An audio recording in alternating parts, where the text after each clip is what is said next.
Bismillahirrahmanirrahim. Alhamdulillah. Alhamdulillahilladzi an'ama alaina bi ni'matil imani wal islam. Asyhadu an la ilaha illallah wa asyhadu anna Muhammadan abduhu wa rasuluh amma ba'du. Hadirin hadirat calon-calon ahli surga yang dimuliakan Allah. Bersyukur kepada Allah Subhanahu wa taala kita masih diberikan kesempatan oleh Allah Subhanahu wa taala untuk menghapus dosa-dosa kita melalui Ramadan, menambah pahala-pahala kita melalui ibadah-ibadah di bulan Ramadan ini. Dan kehadiran kita pada saat ini salah satunya adalah salah satu bukti bahwa kita sedang bersemangat dan serius untuk memohon kepada Allah Subhanahu wa taala pengampunan dari segala dosa, penambahan daripada pahala. Kiranya Allah Subhanahu wa taala benar-benar menghapus dosa-dosa kita, menilai pahala-pahala kita, sehingga kita termasuk orang-orang yang mencintai Allah dan dicintai Allah. Ya Allah, kabulkanlah harapan dan keinginan serta doa kami. Amin. Hadirin hadirat, di masjid yang mulia ini insyaallah kita akan membahas satu poin penting, yaitu tentang hati dan peranannya atau hati dan fungsinya, yang ternyata Allah Subhanahu wa taala menjadikan hati itu adalah pemeran penting dalam tubuh kita, yang peranannya itu dunia dan akhirat. Terbawa ke akhirat hati kita. Salah satunya adalah sebagaimana doa Nabi Ibrahim alaihissalam yang tercantum di dalam surat Asy-Syu'ara ayat 87-89. Beliau berdoa kepada Allah Subhanahu wa taala dengan kalimat A'udzubillahi minasyaitonirrajim. Wala tuhzini yauma yub'atsun. Ya Allah, jangan kau hinakan aku pada hari dibangkitkan. Yauma la yanfa'u malun wala banun. Yaitu pada hari yang tidak bisa berbuat apa-apa, yang tidak bisa bermanfaat. Malun, baik harta, wala banun, maupun keturunan. Harta dan keturunan pada saat itu tidak bisa membela kita. Illa man atallah biqalbin salim. Kecuali orang-orang yang datang menghadap Allah dengan membawa hati yang mulus, hati yang berserah diri. Jadi ternyata di akhirat sangat berperan hati yang ada di dalam dada ini. Oleh karena itu, kita mari membahasnya tentang hati ini. Hati adalah segenggam daging yang bercampur darah. Disebutnya mudghah. Ala inna fil jasadi mudghah, kata Nabi. Ingat bahwa di dalam tubuh setiap orang itu ada segumpal daging. Ada yang menyebut mudghah itu segumpal darah. Ada lagi yang menyebut daging yang didominasi oleh darah.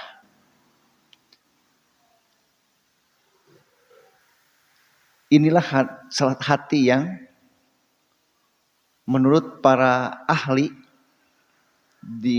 saya kutip dari halodoc.com, hati itu adalah segumpal daging yang ada di dada, yang berat untuk yang sudah dewasa tidak lebih dari 1,5 kilogram. 1,5 kilogram, kalau tubuh saya 80 kilogram, berarti 1,5 kilogramnya hati, dan 78,5 kilogramnya adalah yang lainnya. Tetapi yang 1,5 kilogram itu begitu berperan penting. Dari segi anatomi, kita perhatikan dari halodoc.com ini, sebagian daripada fungsi hati itu pertama adalah menghancurkan sel darah merah yang sudah tua. Jadi sel darah merah itu yang sudah tua dihancurkan dan diganti dengan sel darah yang baru. Dan sel darah yang baru itu prosesnya melalui metabolisme, melalui perubahan kimia. Jadi tidak langsung minum darah langsung jadi darah.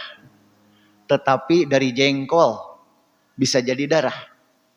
Dari sambal bisa jadi darah. Dari bala-bala bisa jadi darah. Itu metabolisme, sehingga nantinya dari bala-bala itu masuk ke dalam hati, ya, saripatinya, sehingga menjadi darah baru dan bisa menghancurkan darah yang sudah tua. Inilah kehebatan Allah Subhanahu wa taala, salah satunya melalui hati ini. Luar biasa, dan kita tidak berperan. Kapan kita ngatur itu? Waduh, hati saya ini kekurangan enzim di darah, di hatinya. Di hati ini. Enzim darah kekurangan, wah belum dihancurkan. Wah, kalau ditugaskan kepada kita seur hilapna sih nama. Aduh, hilap, bisa minggu tadi bersihan. Jadi benar-benar ini Allah yang mengaturnya. Begitu Rahman Rahimnya Allah. Pantas kalau di dalam surat Ali Imran Allah mengatakan orang ulul albab itu termasuk orang yang yatafakkaruna fi khalqis samawati wal ardh. Orang yang mau berpikir, mau meneliti, mau mendalami tentang penciptaan langit dan bumi dan termasuk diri sendiri. Diri sendiri saja belum kita bahas, belum bisa kita ilmiahkan semuanya. Menghancurkan sel darah merah yang sudah tua. Yang kedua, membersihkan darah. Pembersih darah. Selain daripada ginjal sebagai saring penyaring darah, juga hati berfungsi sebagai pembersih darah. Yang ketiganya, memproduksi protein. Yang keempatnya, metabolisme protein. Metabolisme adalah perubahan kimia sehingga menjadi sel-sel yang ada di dalam tubuh kita. Kulit, hakikatnya kulit itu berganti, disegarkan. Tapi seiring dengan perjalanan waktu, ada yang tidak bisa disegarkan, akhirnya meotan. Sudah menjadi peot, yang akhirnya pada saat muda, ketika dicubit, itu kulit bisa kembali dengan cepat, utuh, seperti karet. Tapi kalau sudah aki-aki, 80 tahun dipencet lila deui, ngerendu gitu sih gunung, lama-lama dibetot, kakara bisa lurus deui. Nah, ini metabolisme. Kemudian penyimpanan nutrisi itu di dalam hati. Yang ke-6-nya memproduksi cairan empedu dan energi. Yang ke-7-nya memproduksi kolesterol dan hormon. Ini baru 7. Sebenarnya banyak. Ini disebutnya di antara kata halodoc. 7 fungsi hati. Jadi ternyata pantas kalau dikatakan fungsi hati itu adalah organ tubuh yang cukup vital dalam tubuh kita. Ini secara anatomis. Bagaimana menurut agama? Al-Quran berbicara tentang hati itu 158 kali. 104 kali kalimatnya qulub. Jamak. Qulubun. Salah satunya lahum qulubun la yafqahuna biha. Mereka itu memiliki hati. Hati. La yafqahuna biha. Tetapi mereka tidak mau memahami dengan hati itu. Itu qulubun 104 kali diulang di dalam Al-Quran. Sedangkan qalbun secara khusus adalah 54 kali. Jadi jumlah 158 kali diulang di dalam Al-Quran. Ini menunjukkan peranan pentingnya daripada hati itu. Nabi SAW bersabda dalam hadis riwayat Al-Bukhari wa Muslim. Ala inna fil jasadi mudghatan. Ingatlah, ini menunjukkan ingatlah wahai manusia. Ingatlah wahai umatku. Inna sungguh fil jasadi, di dalam jasad itu mudghatan. Ada segumpal daging. Ada segumpal yang seperti darah. Jadi jantung dan hati itu lebih 60% adalah darah. Bagaimana kita memakan daging yang terdiri dari jantung atau hati hukumnya? Karena kan memakan darah itu hukumnya haram. Hurrimat alaikumul maitah waddam. Telah diharamkan kepada kalian adalah bangkai dan darah. Walahmal khinzir, daging babi, wa ma uhilla bihi li ghairillah, dan persembahan yang disembelih, yang dipersembahkan untuk berhala. Nah, untuk daging yang berbentuk hati ataupun jantung, ini dikhususkan, ditafsirkan di dalam hadis Nabi. Uhillat lana maitatani. Telah dihalalkan buat kami 2 macam bangkai. Jadi semua bangkai haram kecuali yang 2. Waddamani, dan 2 macam darah. Fa'ammal maitatani, adapun 2 macam bangkai yang halal itu adalah fal jarodu wal hutu. Semacam belalang, binatang melata, itu boleh dimakan bangkai. Nah, kupu-kupu, cucunguk, hileud, apalagi aljarod itu belalang, turaes, lege, mati, kita goreng atau dibelem langsung huapkan boleh. Siraru, dulu saya masih kecil di masjid itu suka newakan siraru, dibelem, dipetromak, enak kita teh. Sekarang mah tidak tega makannya. Nah itu bangkainya halal tanpa harus disembelih. Al-jarod, binatang melata, walhut, dan ikan. Jadi ikan itu boleh bangkainya dimakan. Jadi udah mati, terus dibersihkan, digoreng, dimakan boleh. Itu dihalalkan. Jadi semua bangkai haram kecuali yang 2. Bangkainya binatang melata dan ikan yang di laut, yang di air. Kalau binatang darat, kuda, paeh dina cai, itu mah bukan binatang air ya. Binatang darat kan paeh di cai, itu tetap haram. Wa ammad damani, adapun 2 macam darah itu adalah fal kabidu wattihalu, jantung dan hati. Jadi bukan jantung dan jantung hati al-kabid itu jantung hati, at-tihal sumsum. Jadi sumsum itu termasuk bagian daripada darah tetapi dihalalkan. Jadi biasanya suka ada di dalam tulang ya, ada semacam darah. Nah, dikecrok silahkan, halal hukumnya. Itu termasuk kepada al-kabid wa tihal, 2 macam darah yang halal. Jadi ati pun itu mengandung darah tetapi darah yang dihalalkan. Ala inna fil jasadi mudghah. Ingat bahwa di dalam jasad kita itu ada segumpal darah. Idza solahat salahal jasadu kulluh. Yang membacanya ada yang soluhat, ada yang solahat. Saya sebenarnya paling suka dengan soluhat. Soluha. Idza soluhat soluhal jasadu kulluh. Jika soleh, jika beres, jika mernah, soluhal jasadu kulluh, maka akan mernahlah, akan bereslah seluruh jasad. Wa idza fasadat, dan apabila rusak segumpal darah itu, maka rusaklah seluruh tubuh.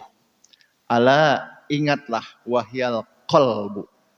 Yang segumpal darah itu adalah hati.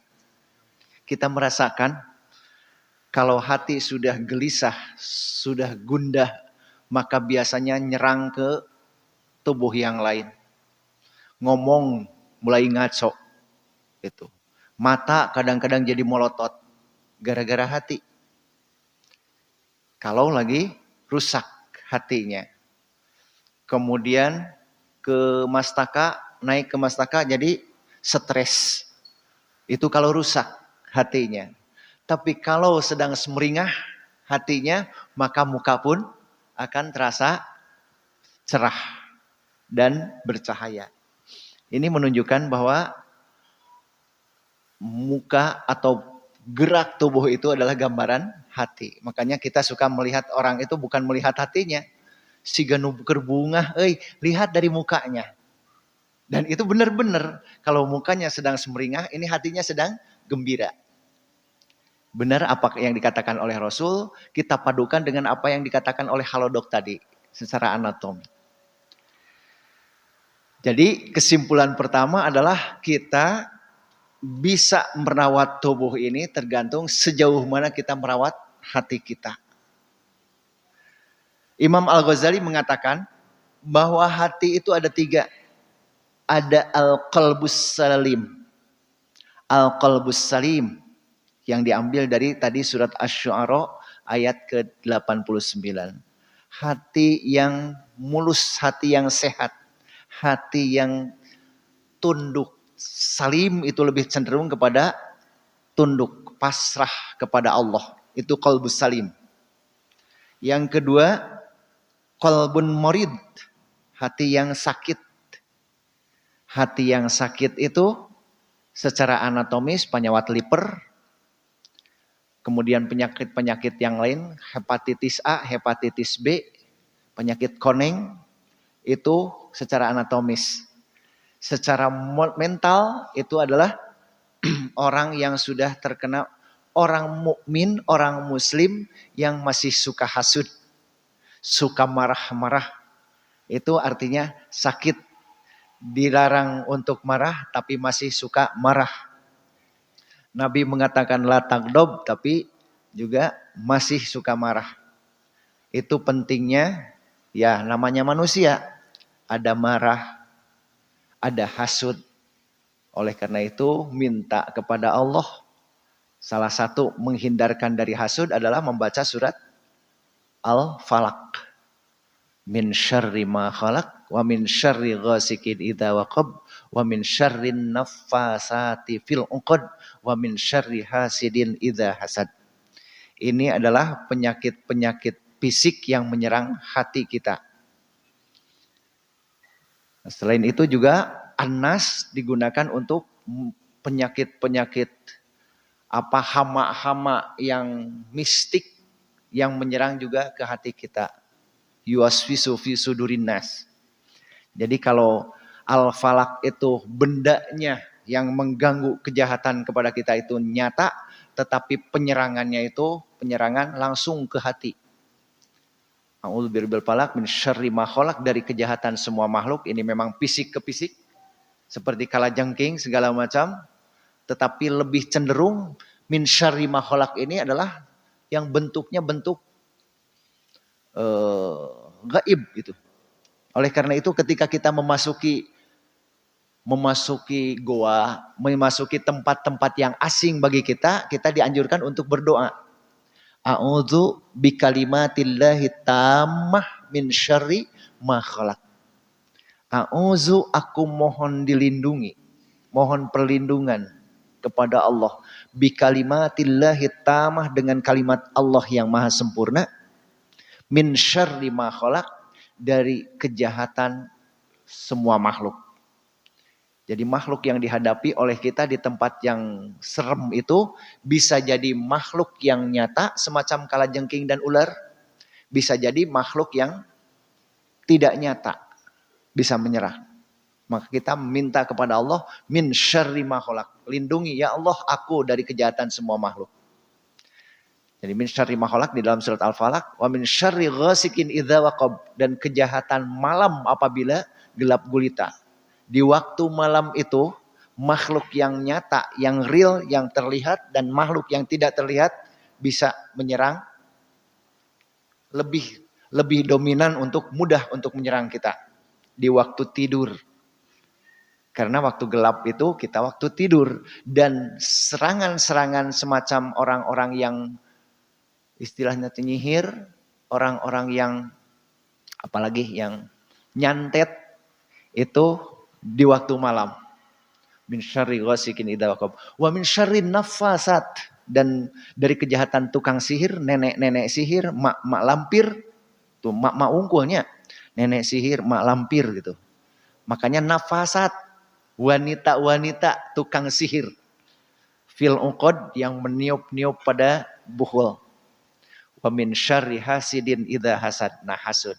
Dan penyakit-penyakit inilah kita mohon, termasuk diri kita, termasuk jangan sampai menjadi orang yang suka hasud, iri dengki, marah-marah, mudah marah. Jadi qalbul marid ini biasa menyerang orang-orang yang mukmin. Yang ketiga, qalbun mayyitun, hati yang sudah mati. Itu hati orang kafir yang sudah menutup diri, tidak menerima cahaya-cahaya iman. Mati lama-lama membusuk. Mulainya maradun fi qulubihim maradun. Dalam hati itu ada penyakit. Fazadahumullahu marada. Nah ini dari orang munafik itu seperti itu. Ditambah-tambah penyakitnya sehingga menjadi mati dan busuk penuh dengan belatung. Bawaannya itu inginnya menolak saja. Ngajung jurigan lah. Itu ya. Ini kata Imam Al-Ghazali. 3 macam kondisi hati. Ada qalbus salim, ada qalbun marid, dan qalbun mayyitun. Sementara Sayyid Asy'arbini Al-Baz membuat sebuah kitab yang berjudul Al-Qulubu fil Quran. Hati yang tercantum di dalam Al-Quran yang 158 tadi. Beliau mencatat satu persatu makna daripada qalbun. Dimulai dari surat Al-Baqarah ayat ke-9. Ayat ke-10. Fi qulubihim maradun. Di dalam hati-hati mereka itu ada penyakit. Terus sampai ke surat An-Nas itu beliau mencantumkan. Sehingga menjadi sebuah kitab yang jumlah halamannya 285 halaman. Salah satunya beliau yang saya catat di sini adalah beliau menerangkan tentang alladzina amanu wa tatma'innu qulubuhum bidzikrillah. Dan orang-orang yang beriman, tentramlah hati mereka dengan mengingat Allah. Nah, beliau membuat satu pemahaman tentang al-qulub ini. Cuma satu alinea, 5 baris yang saya kutip dari beliau, Sayyid Asy-Syarbini ini, bahwa di dalam hati, peranan hati itu, yang pertama hatinya itu sendiri berfungsi sebagai lahan untuk tumbuhnya iman. Untuk tumbuhnya iman. Setiap orang sebenarnya memiliki iman gitu. Ada yang tumbuh subur, ada yang tumbuh tapi tidak berbuah, ada yang istilahnya kalau orang Sunda mah kacentet gitu ya. Apa kacentet teh? Leutik wae, begang wae begung. Nah, bahkan mati gitu. Itu hati yang mati itu jadi bagaikan, beliau mengucapkannya bagaikan. Hati itu bagaikan tanah. Dan hati ini bisa subur dan tidak suburnya itu tergantung kepada nafsu gitu. Kemudian yang keduanya akan tumbuh di dalam hati itu iman. Dan sebagai pengatur regulatornya, sebagai sortir QC, quality controlnya, untuk menyuburkan atau menggersangkan tergantung kepada regulasi daripada nafsu ini.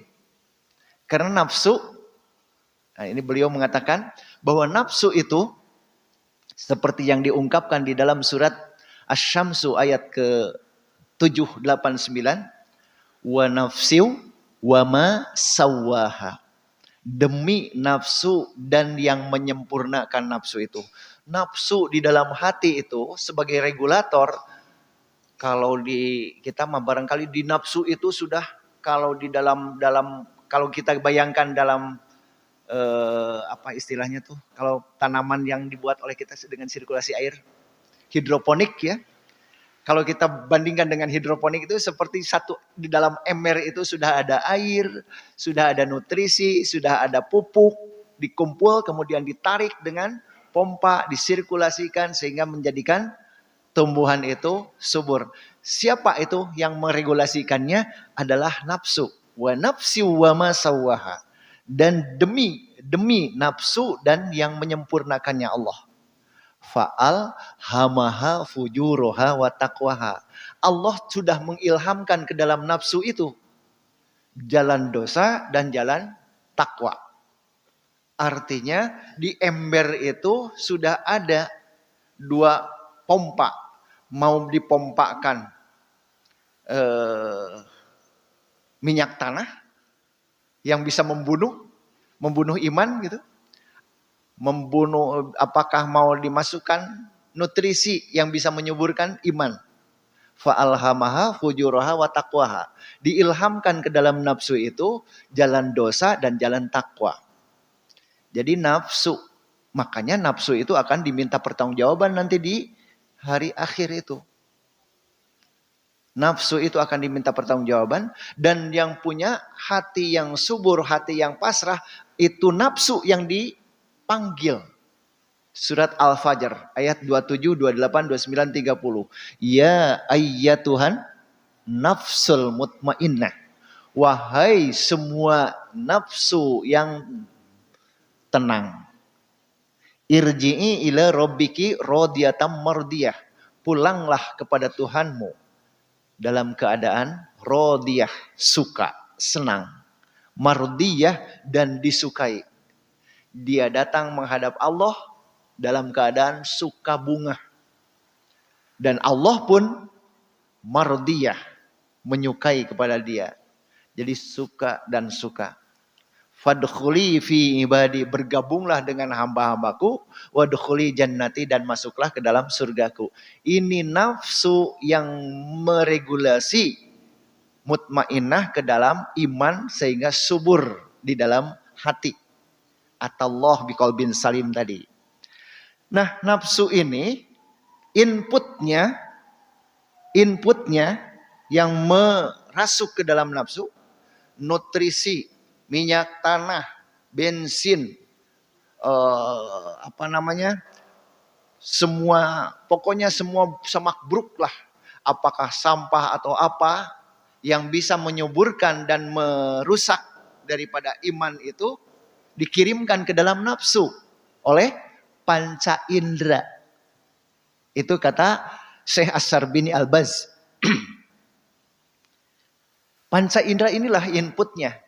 Makanya kita harus pinter-pinter nafsu kita itu menyaring apa yang datang dari panca indera. Apa yang kita lihat itu bisa jadi minyak tanah. Apa yang kita lihat bisa jadi itu adalah pupuk. Nah, kan seperti itu.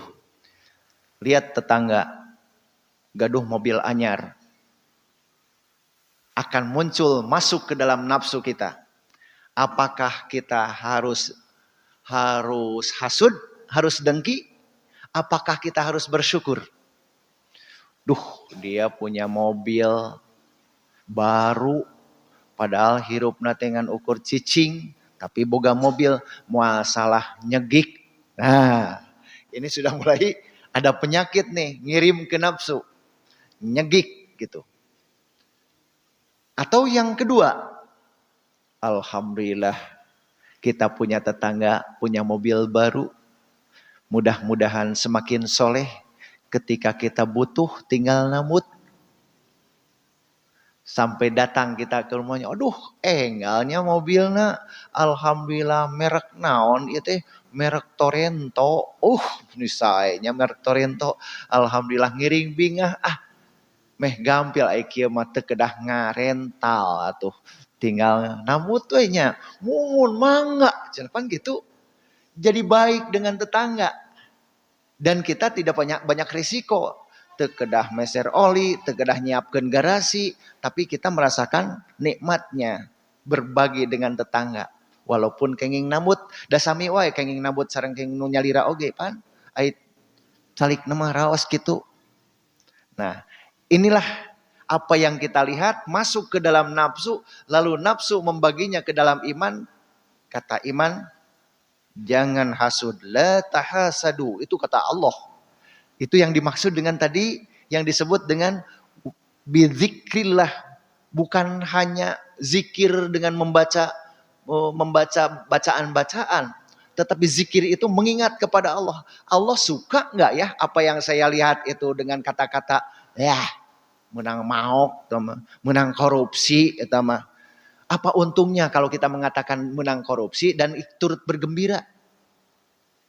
Kan sama-sama saja gitu. Nyebutkan korupsi, orang mau ngadadak gaduh mobil kan? Menang korupsi.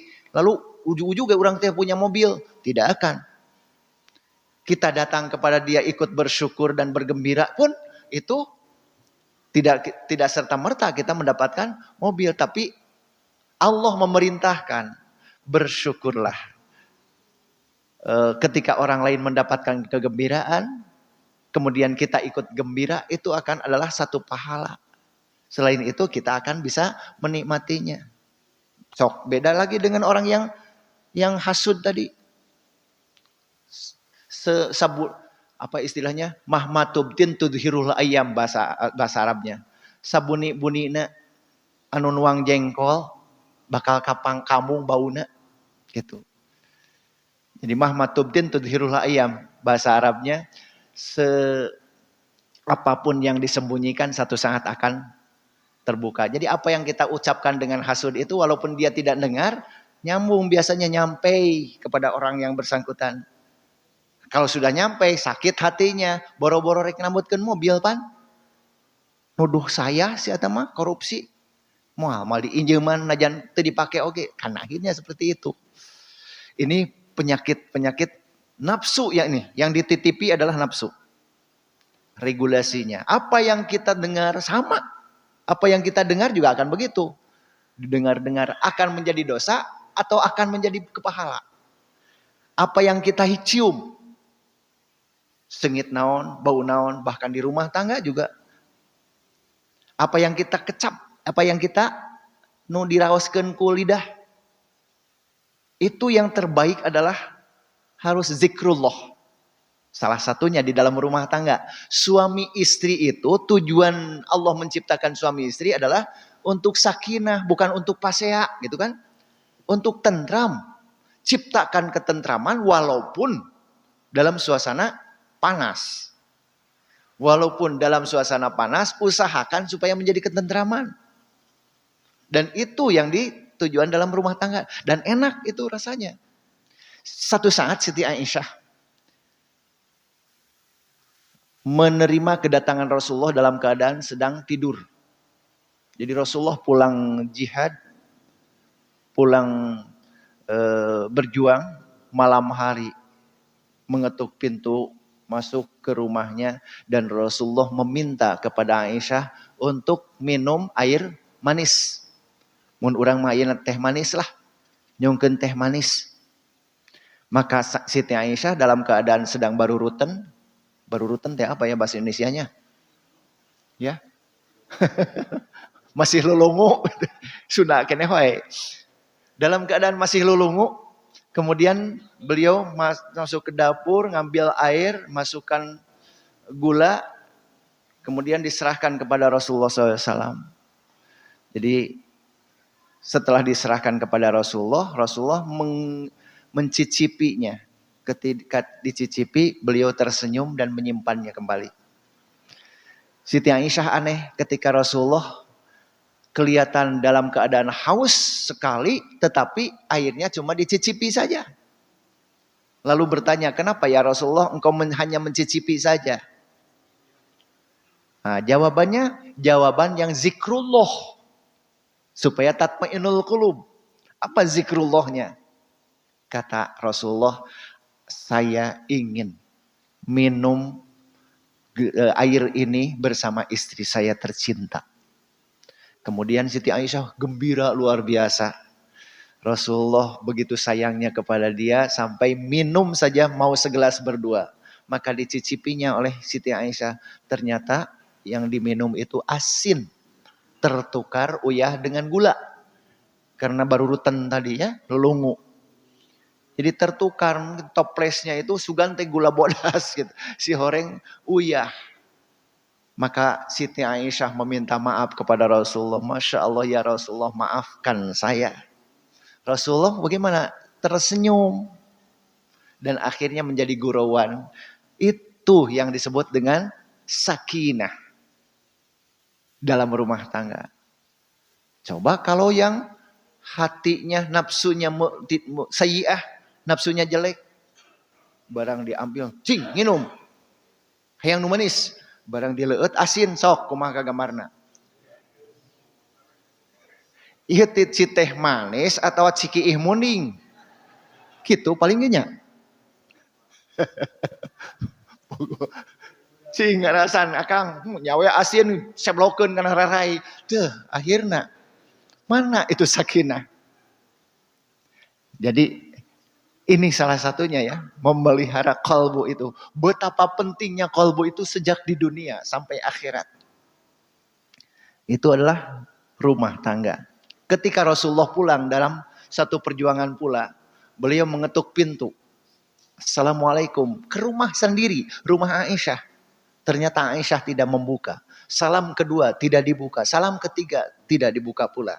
Bagaimana Rasulullah menggelar sorbannya di depan pintu? Gambarkan di negeri yang padang pasir, tidur di depan rumah. Di depan pintu. Menggelar seorang Rasulullah. Pagi-pagi menjelang subuh Siti Aisyah keluar. Ternyata ada orang yang dilihat Rasulullah SAW. Ya Rasulullah, kenapa engkau tidur di sini? Kata Rasulullah, aku sudah mengucapkan salam 3 kali. Tapi nampaknya engkau dalam keadaan sedang tidur lelap. Maka aku tidak mau mengganggu untuk yang keempat kalinya. Maka aku gelar di sini. Itulah Rasulullah. Jadi bukan sombong Rasulullah mengatakan itu khairukum li ahlihi. Sebaik-baiknya kalian adalah orang yang baik terhadap istrinya. Wa ana khairukum li ahli, dan akulah orang yang terbaik terhadap keluarga. Sampai begitu Siti Aisyah berkali-kali merasa keisinan ke Rasulullah. Karena melakukan ketidakpantasan kepada Rasulullah, tapi Rasulullah membalasnya dengan kebaikan. Coba kalau kita ketok pintu, Laun, assalamualaikum, 3 kali teu anu ngajawab keneh. Pamajikan teh molor eta mimiti dari mulut. Molor hirup teh gitu. Digebrag kuriling we bumi teh belah ditu belah dieuna. Mun perlu pepeskeun kaca. Rasulullah itu menggelar sorbannya. Saking ingin menjaga, saling menjaga suami istri, istri suami. Ini qalbun yang di dalamnya ada nafsun. Jadi apa yang kita rasakan di lidah, apa yang terasa di dalam kulit, itu pun harus menjadi mutmainnah. Harus dibarengi dengan zikrullah. Si nafsu ini jangan sampai merasa disalurkan kekecewaan sampai menjadi rusak. Dan rusaknya itu kadang-kadang karena mentalnya yang rusak sehingga mengakibatkan fisiknya pun rusak. Timbulnya liver, walaupun sebagian memang wajar penyakitnya karena lemah hatinya. Tapi sebagian lain itu banyak yang diakibatkan oleh mental yang tidak terkendali. Nafsunya tidak terkendali sehingga menjadi penyakit hati. Jadi ini perlunya kita mengendalikan dengan zikrullah. Dengan zikrullah itu tatmainnul qulub katanya. Allah sudah mengatakan dijamin akan menenteramkan hati. Nabi Ayub alaihissalam sakit di kulit. Ini yang perasaan mengenai kulit ya perasaan. Beliau itu seorang yang kaya raya, menjadi raja, istrinya cantik, dan Allah uji dengan penyakit kulit. Pertama, jatuhlah kekuasaannya karena tidak layak seorang raja punya penyakit kusta. Turunlah tahtanya. Setelah itu habislah kekayaannya. Setelah habis kekayaannya, istrinya pun minta cerai. Jadi tiga-tiganya dicabut gara-gara penyakit kulit. Marah mah ada rasa marah mah, tapi ditahan karena ingin zikrullah. Sampai beliau diusir, diantarkan oleh istrinya, diusir ke sebuah tempat yang jauh dari manusia. Karena penyakit kusta itu akan mengakibatkan tepak, menular. Jadi dia harus diasingkan. Nabi Ayub meminta kepada istrinya, istriku dampingilah aku. Aku sudah tidak punya siapa-siapa lagi. Kata istrinya, menyi, sieun tepak. Tuh, harga sangsara mah. Sieun tepak. Maka dia meninggalkannya. Maka sebelum meninggalkannya Nabi Ayub mengatakan, berapa lama kita hidup berumah tangga? Kata istrinya 87 tahun. Berapa lama aku punya penyakit kusta? 17 tahun. Ternyata Allah masih memberikan kenikmatan 87 tahun dibandingkan dengan musibah. Itu yang diungkapkan oleh Nabi Ayub. Tapi istrinya tetap mau menceraikan diri, menghindarkan diri. Tidak akan mengurus lagi Nabi Ayub. Maka Nabi Ayub berjanji, jika saya sembuh, maka saya akan memukulmu 100 kali. Sampai begitulah Nabi Ayub. Dan akhirnya dengan kesabaran beliau, dengan qadarullah, maka Nabi Ayub sembuh. Dan bahkan menumutkan beberapa sejarah mengatakan, tangannya, jari jemarinya yang sudah habis itu muncul kembali. Dengan kekuasaan Allah Subhanahu wa ta'ala. Dan sembuh lebih sehat daripada sebelum sakit. Itu idza soluhat, kalau hati sudah beres maka bereslah seluruh tubuhnya. Itu terbukti dengan kekuasaan Allah. Nah, nafsu itu, hati-hati, nafsu itu ada 3. 1, nafsul ammarah bisu'i, nafsu yang memerintahkan kepada kejahatan. Nafsul lawamah, berada di tengah-tengah, kadang menyuruh jahat, kadang menyuruh baik. Kemudian nafsul mutmainnah, nafsu yang selalu zikir kepada Allah. Selalu mencari yang terbaik. Selalu mencari yang teraman tetapi benar. Jangan baik tapi tidak benar. Selalu mengambil yang terbaik. Nah, ini 3 macam nafsu yang besar. Sebenarnya nafsu secara keseluruhan itu ada sampai 7. Sampai nafsul kamilah. Nafsul kamilah itu nafsu yang bagi orang-orang yang setelah mutmainnah bertemu dengan Allah Subhanahu wa taala, maka dialah nafsul kamilah yang sempurna nafsunya. Tapi di dunia ini kita akan selalu berhadapan dengan tiga ini.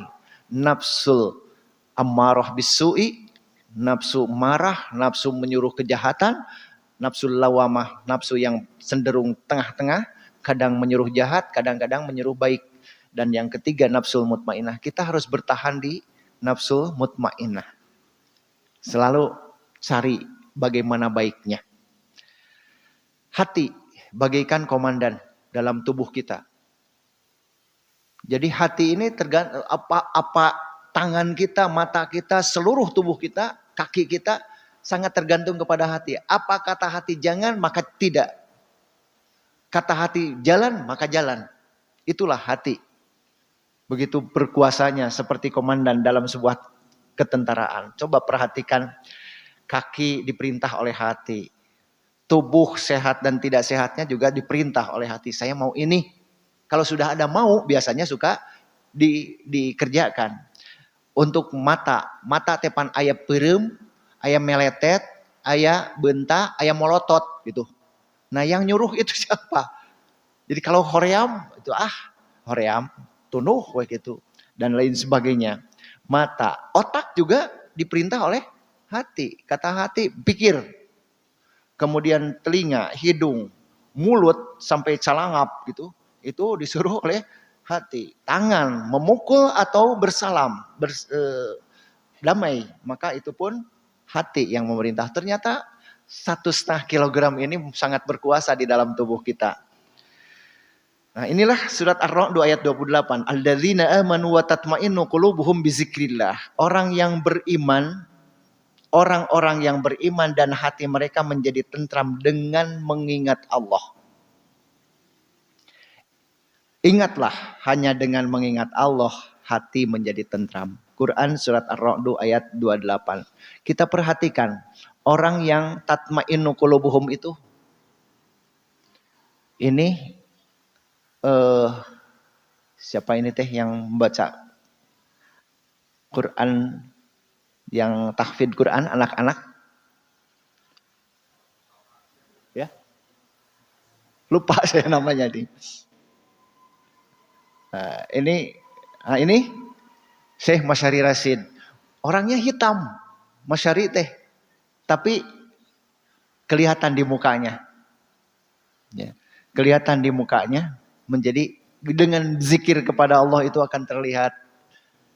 Jadi pancaran-pancaran dari hati itu akan lihat dalam keseharian nantinya, di mukanya, dalam senyumnya.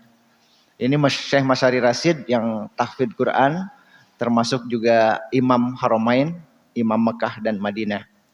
Ini Idris Al-Khaisami, beliau yang termasuk juga tahfidz Quran dari kalangan anak-anak. Nah ini kelihatan, berbeda dengan seperti ini. Ini gambaran hati kan? Monyet gesok aya isinna gitu. Jadi hatinya, hati kenapa nutup dengan bantal? Karena dia malu gitu. Malu itu datang dari hati. Nah, anak ini sama dengan ucing. Itu tersenyum. Ini gambaran dari hati. Kalau hatinya tidak senang, tidak akan membuka mulut. Tidak akan kelihatan matanya seperti itu. Ini sama. Kenapa bangkrut? Kemudian memegang jidat. Ini menunjukkan juga hati. Gambaran-gambaran hati. Apalagi ini, gua nggak bisa maafin lo, gua benci sama lo. Ini katingali dari mulai kening, dari alis, dari mata, dari hidung dan mulut, semuanya adalah bangkenu gitu ya. Gambaran-gambaran kerung, kedung. Nah, ini gambaran dari hati. Pancaran-pancaran dari hati itu akan muncul ke dalam tubuh kita gitu. Nah, termasuk orang yang sakit, orang yang wanita yang ini gambaran wanita yang sudah putus asa semacam itu. Ini dasarnya adalah dari hati. Orang sampai minum minuman keras dan mabuk, berada di jalanan seperti gelandangan padahal anak orang kaya, ini juga karena hati. Nah itu bedanya ya. gambaran-gambaran dari hati-hati tersebut. Tidak bisa cukup dengan berusaha, tapi kita perlu berdoa kepada Allah. Ada doanya agar hati itu menjadi lunak dan baik. Yaitu salah satunya di dalam surat Ali Imran ayat 8. Rabbana la tuzigh qulubana. Ya Tuhan kami, la tuzigh, jangan engkau condongkan. Condong itu, kalau condong mah bisa jadi bagus ya, kira condong gitu, rengas condong, boleh. Bagus, tapi kalau yang dimaksud tuzigh itu adalah selingkuhkan lah. Lebih cenderung kepada artinya selingkuh. Jangan jadikan hati-hati kami itu selingkuh. La tuzigh qulubana, jangan jangan selingkuhkan hati-hati kami ba'da idh hadaitana, setelah engkau berikan hidayah kepada kami. Jadi saya sudah tentram seperti ini, enak. Jangan sampai diselingkuhkan, jangan sampai berpaling daripada ketauhidan, jangan berpaling daripada zikir kepada Allah. La tuzigh qulubana ba'da idh hadaitana. Ya Allah, jangan selingkuhkan hati-hati kami setelah engkau berikan hidayah kepada saya. Wahab lana min ladunka rahmah. Anugerahkan kepada kami dari sisimu rahmah. Rahmah itu adalah i'ta'u ma yuhtaju. Memberikan apa yang kita butuhkan. Ya Allah, berikanlah apa yang saya butuhkan. Jangan berikan hanya yang saya inginkan. Karena yang diinginkan itu bisa jadi mencelakakan kita. Ingin itu, ingin ini, akhirnya mencelakakan kita. Tapi kalau yang dibutuhkan pasti akan bermanfaat buat kita. Itu rahmah. Innaka antal wahhab, karena engkau adalah maha pemberi. Ini perlu kita ungkapkan kepada Allah. Supaya Allah memberi kepada kita. Supaya hati kita tidak tolok heor gitu ya. Ada lagi dalam hadis An-Nasa'i dikatakan, ya muqallibal qulub, wahai zat yang membolak-balikan hati. Jadi Allah itu pembolak-balik hati. Yudillu mayyasha wa yahdi mayyasha wa yudillu mayyasha. Atau yudillu mayyasha wa yahdi mayyasha.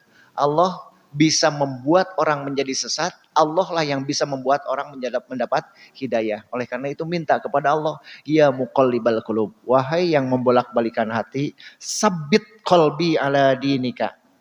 Tetapkanlah hatiku di atas agamamu. Jadi ini penting kita minta sering-seringlah. Kadang-kadang kita suka kehabisan kan permohonan kepada Allah. Saya minta apa lagi ya sama Allah. Ini penting, rutinkan. Ya muqallibal qulub, sabbit qalbi ala dinika. Ya wahai yang membolak-balikan hati, tetapkanlah, teguhkanlah hati saya ada dalam agamamu. Terus juga Allahumma musarrifal qulub. Wahai zat yang mengurus seluruh hati, musarrifal qulub, mengurus seluruh hati. Allahu yahulu bainal mar'i wa qalbih. Allah itu berada di batas antara jasad seseorang dengan hatinya. Jadi Allah itu begitu dekat dengan hati kita. Wallahu ya'lamu ma fi qulubikum. Allah itu maha tahu apa yang di dalam hati kalian. Makanya kita perlu meminta kepada Allah, Allahumma musarrifal qulub. Ya Allah zat yang mengurus seluruh hati. Sarrif qulubana ila ta'atika. Arahkanlah hati kami untuk taat kepadamu. Hadis riwayat Muslim. Ini doa, 3 doa yang perlu kita ungkapkan, kita panjatkan kepada Allah Subhanahu wa taala. Nampaknya jam juga sudah jam 6. Tidak ada pertanyaannya? Tidak ada, alhamdulillah. Juga karena hari ini hari kerja barangkali ya, dikejar ini harus bukan jam libur, hari libur. Sekali lagi untuk mengakhiri pengajian ini, saya sampaikan terima kasih atas segala perhatiannya, dan mudah-mudahan kajian ini yang terutama dari Al-Quran, dari Imam Al-Ghazali dan Imam Syekh Asy'arbini Al-Baz menjadi pencerah buat kesolehan kita, supaya kita benar-benar bisa mengendalikan hati kita kepada mutmainnah, karena hanya orang yang mutmainnah yang akan menang. Bukan orang yang menang akan mutmainnah. Itu saja yang saya sampaikan. Terima kasih atas segala perhatiannya. Mohon maaf atas segala kekurangannya. Aqulu qouli hadza wa astaghfirullah li wa lakum. Wassalamualaikum warahmatullahi wabarakatuh.